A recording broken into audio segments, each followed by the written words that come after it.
Jeff was actually diagnosed with ALS when he was 41 years young. The first year and a half, Jeff actually showed no outwardly signs, although we let our children know the exact day when Jeff was diagnosed. Jeff and I were running a year after his diagnosis. In the next 6 months, Jeff went from using a walker after his fall and breaking his jaw to a scooter, which we traveled to Europe with, to requiring a wheelchair, all within the span of 6 months.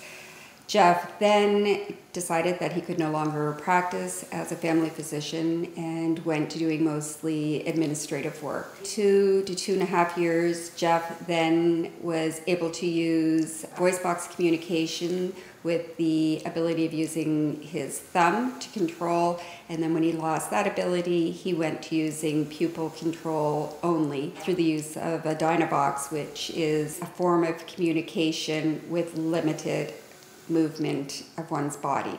And for Jeff, it's his pupils. That's the only thing that Jeff has still remained control over. I look at a figure on my screen and blink to enter the letter, as if you were typing.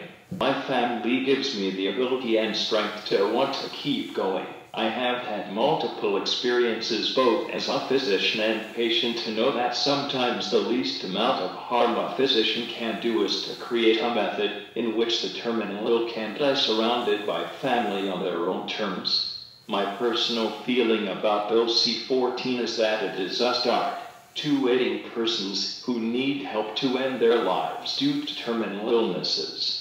It will help the majority of people facing the need to make this decision.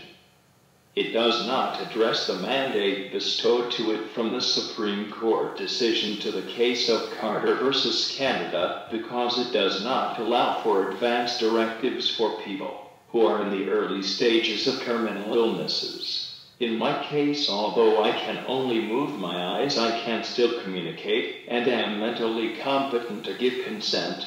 Not every terminal illness situations give persons this luxury.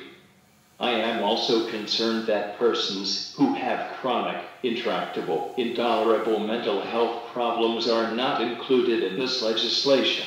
What is chronic intractable mental illness needs to be defined to protect those who have an acute cause of mental health problems that can be treated to make the suffering of those afflicted manageable. I feel by not allowing for advance directives that it could have the effect of hastening the deaths of people in my situation, because the unknowns of when they want to die will increase their sufferings. I worry about those who are in the early stages of dementia, and not allowing them to make an informed advance directive about the conditions in which they would choose to end their lives. I think that this also increases suffering.